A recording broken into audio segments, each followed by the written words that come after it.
What's up, everybody? Welcome into the Rebel Report. My name is Michael Borky. I'm really disappointed that I cannot be live with you guys tonight. By the time you're listening to this, I will be somewhere driving down 55, coming home from Senatobia. Hey, Dad, and I will be there today doing the radio show from Northwest. Thursday, please come see us on Thursday at College Corner.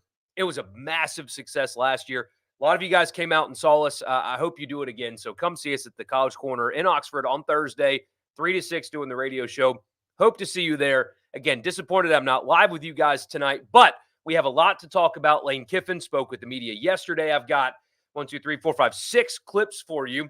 Things that kind of stood out to me during his press conference, getting ready for game week 1, this Saturday night in Oxford. So a lot of stuff to take away there, a lot to talk about with you on this edition of the Rebel Report. Again, my name is Michael Borky. Follow me on Twitter and on YouTube if you have not already. If you're listening to this, thank you.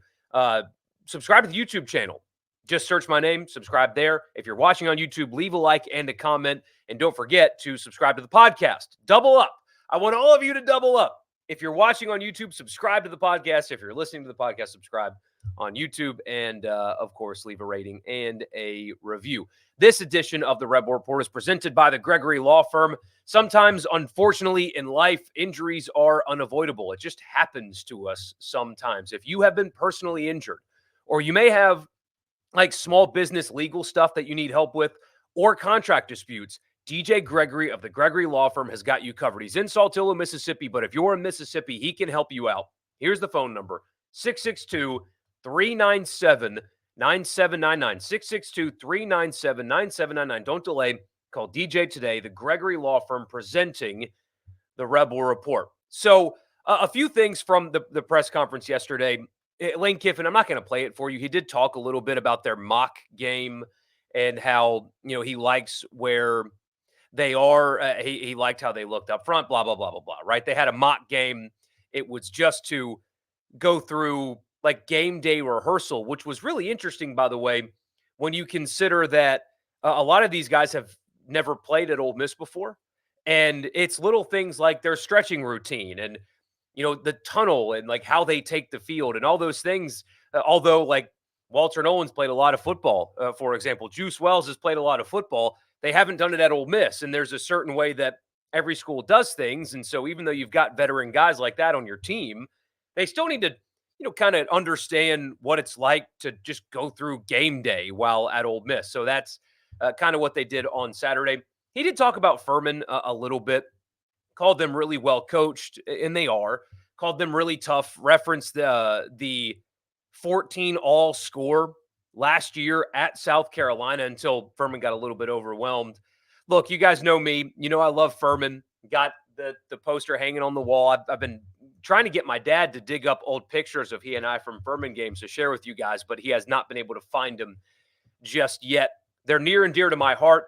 They are not going to be able to physically match up with Ole Miss. When it comes to FCS teams, though, they are one of the better ones. They're the number 9 preseason ranked team in the FCS.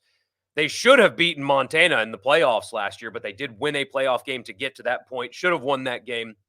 Lost a lot, though. Their quarterback went off to Jacksonville State. They are replacing a lot of pieces from last year's team, and apparently they've sustained some injuries during camp as well. So Kiffin's right. They're well coached. They really are. Clay Hendricks has done a really good job at Furman. They are one of the better FCS teams in the country. But physically, there's just no way they're going to be able to match up with Ole Miss. If Ole Miss is locked in and focused, then it's going to go the way that you think it's going to go, regardless if Furman is ranked number 9 in the FCS or not. So he did give them a compliment, a deserved one. A lot of times you get like BS coach speak with these FCS games. I think he was being truthful when it came to Furman. They are well coached. They are tough. They do run kind of an interesting offensive scheme. And although he didn't say this, they're going to be physically overmatched in this game. So anyway, let's get to his clips now. I will stop yapping and let you guys hear a little bit from Lane Kiffin. We'll just go kind of rapid fire here, starting with he was asked about the camp strategy.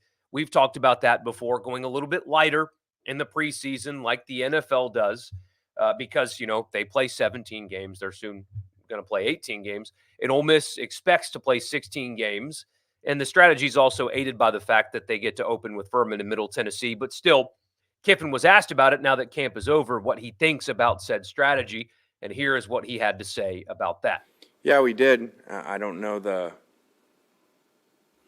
we'll see, does it work as far as are we ready to play in the first quarter of the year, because it is less physical work, less reps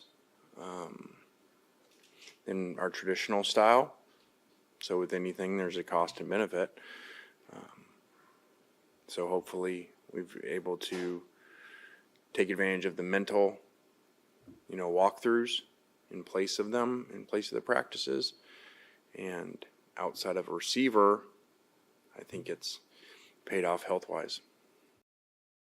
So, the health thing, we'll get to the receivers here in just a second, his comments on that. But I don't think they would have changed a whole lot. I mean, maybe they would have been a little bit more physical if it was Florida instead of Furman. But I mean, this is kind of the new way to get a team prepared for the season. If the NFL does it, it's probably the right thing to do, especially when you're expecting to play 16, not just 12 games. But I wouldn't be surprised if you saw some growing pains with things like tackling. If there's a couple of possessions early in the Furman game where there's some missed tackles, don't panic. That is something that I don't necessarily expect. But if we're talking in the post game show on Saturday and there's a handful of missed tackles, don't be surprised. That's the kind of stuff that I think that you'll see improve as the games go on, because they didn't do that much true. I mean, they did tackle and they did have scrimmages and stuff like that, but because it wasn't as intense as it's been, in the past, there could be some growing pains on that front. Um, I wouldn't be too concerned about that unless it manifests like in week 3, 4, and 5. But that is something to kind of keep an eye on, at least in my opinion. Is um, do they tackle, like, what's the tackling look like considering their camp strategy? But you just I think it would be really ill advised to just kind of beat their brains in for the duration of training camp, when not only are you trying to play this many games, but my dad and I actually were talking about this the other day. I was behind my computer and we were looking up like old rosters from like the 90s and I mean, even 2000s, and just the size difference and the speed difference of some of these guys compared to just 10, 15, 20 years ago is pretty insane. It's a different caliber athlete, so you have to treat them a little bit differently. All right, here's the next thing for you.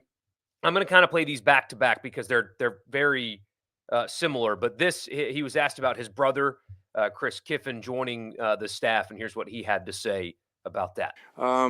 Yeah, this is something kind of with a lot of different things, and my father, that something that we discussed and was able to work out. So it's really awesome to have him around without being too personal. I think that I know my dad's excited about that, and this is, he reminded me, our 4th time working together. So it's awesome, especially as his 4 kids will be here, and they're actually on the same street as me. So I moved in 2 nights ago, so that's really cool and really awesome. And from a coaching standpoint, gives us somebody with a lot of experience and good ability to game plan and knowledge. Yeah, pretty obviously an emotional thing there, but I imagine a really cool experience. And I don't think Chris Kiffin is long for Lane's staff. I think he'll be back in the NFL next year. But the fact that they've got the family together, at least in part, this season is, I assume, a really cool and an emotional thing, as you heard right there. But just like he mentioned in football, having him around is it's huge. And so here is he expanded a little bit more on the analyst and the staff as a whole. And so here that is right now. Yeah, it's awesome. It's awesome to have so many people available to them that have. One's been an NFL head coach. And, I talked with Chris, another been in the NFL for a long time. And so I really like that we have so many resources for them from a football knowledge standpoint, from a life situation standpoint. These kids go through a lot, and so the more people you can have around that have either done it themselves as players or now as coaches, walk kids through different situations is of extreme value. So I'm appreciative of Keith for allowing us to be able to bring all these guys together and have the spots for them. And it's very Alabama model-ish, and being there was a lot to that. Everybody kind of, I think, looked at it as like, well, the coaches went there and kind of rehabbed and got jobs out of there. And I don't know if there's enough, thought of how much that helped the players, having all those coaches there. That's the way I look at it now. And that's something that I haven't, talked about enough is like Lane Kiffin is kind of creating his own uh, coaching rehab like Nick Saban did. But Ole Miss deserves a lot of credit for this, because it's one thing to say that you want to win in football, and it's another thing to actually do, and frankly, take some financial risks to give your football coach everything he possibly needs to win in football. Like we're seeing it with basketball right now at Ole Miss. Like in the past, people at Ole Miss and athletic directors and leadership and stuff, yeah, we want to win in basketball, want to win in basketball, but have not truly invested the resources that it takes to actually win in basketball. They're doing it now. It's kind of been the same thing in football too. Keith Carter and Glenn Boyce at the university level, they are fully all in on investing whatever it possibly takes to be successful in football. They are giving Lane Kiffin everything that they possibly could give him to win in football. And you're already seeing the return on said investment this year, obviously a totally different deal. But hearing Lane Kiffin compare what he's been able to build at Ole Miss to Alabama doesn't just speak to Lane Kiffin and his connections, and he's got a lot of them, and he can build a good staff because of that. It also speaks to Ole Miss. He's not just talking about the personnel that he has. He's also talking about the school and what they are giving to him.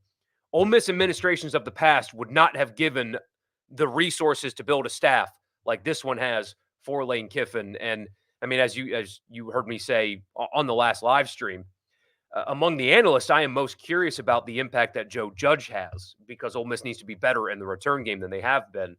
But that trio of Arnett and Judge and now his brother, the experience that they have, former NFL head coach, NFL position coach, former head coach and defensive coordinator that really gave Lane Kiffin's offense fits. I mean, the return on that investment is going to be huge. The help that those guys are going to provide is Alabama-esque. And hearing Lane Kiffin talk about that is it's just a reminder of how far Ole Miss has come when it relates to investing in football. Kiffin was asked about the helmet communication. That's kind of been a big talking point, because Hugh Freeze, for example, at Auburn, they said that they had issues with the technology in their mock game on Saturday. You saw Haynes King really struggle to hear when they were playing Florida State. And yes, there was a lot of Florida State fans there. That's a small stadium. That many Florida State fans should not have been able to create the noise that caused Haynes King to have to cover his helmet and not be able to hear. So there's been some questions about helmet communication. Lane Kiffin was asked about that and then added an anecdote when it comes to what they're going to do with Pete Golding this season. So here that is. Yeah, I thought it was great. I thought it's a game changer. Like I said, I don't know that maybe it does that much, because if both sides are using it the same way, it probably neutralizes offense and defense. But there's tremendous advantages to it. And then the iPads and the ability to rewind on there with live shot, with film, not just pictures, which I guess is even more than the NFL gets.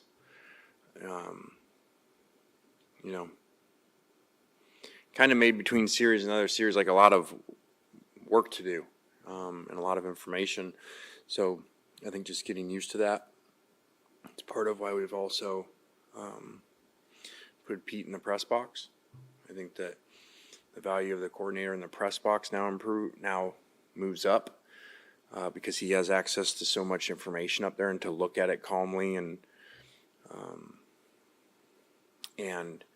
less stuff you got to drop down there because it's already, you can just show the players the film. The assistants can.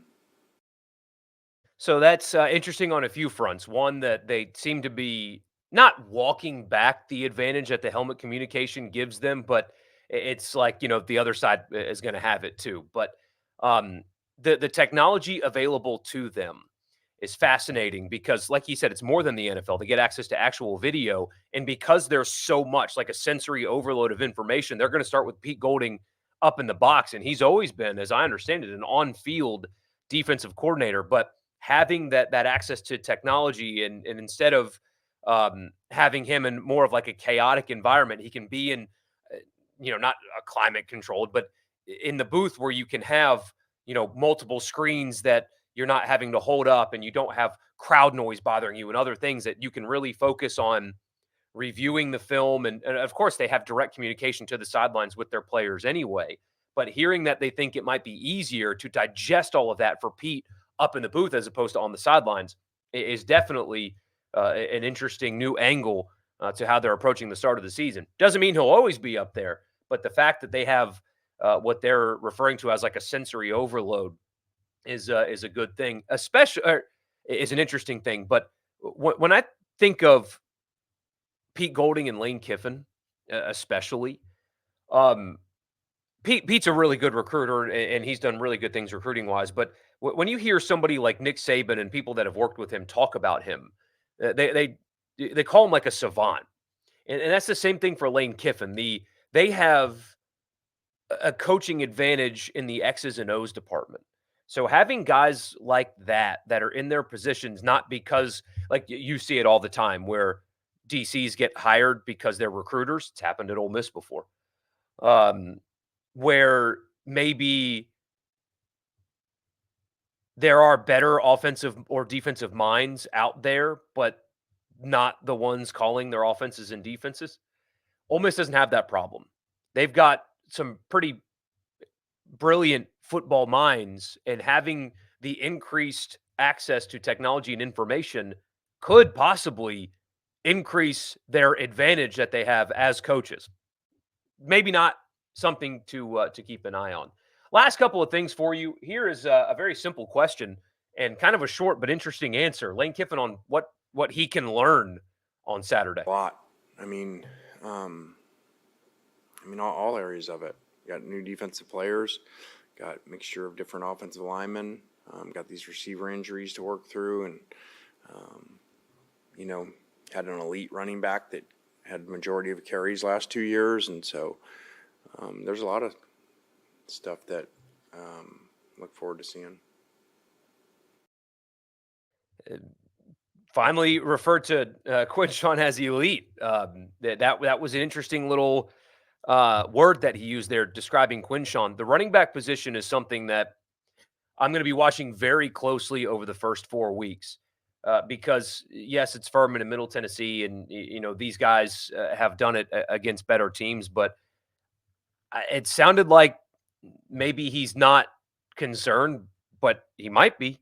That was not a ringing endorsement of his running back room, and maybe it was unintentional, but it sounds like they need these guys to come and improve something over these first few weeks to make them feel more comfortable about losing what he described as an elite running back that took the majority of the carries. Something to keep an eye on. I expect them to run the football a lot because that's what they do over the first few weeks. Um, but sounds like they have some questions about that room, and we'll see if we can get some answers over the first few weeks. And finally, this one cracked me up. This is him being asked about wide receiver health. And then you mentioned the wide receiver injuries that you've got. Did you expect to have Juice and Jordan this weekend? I hope to. But I don't know that.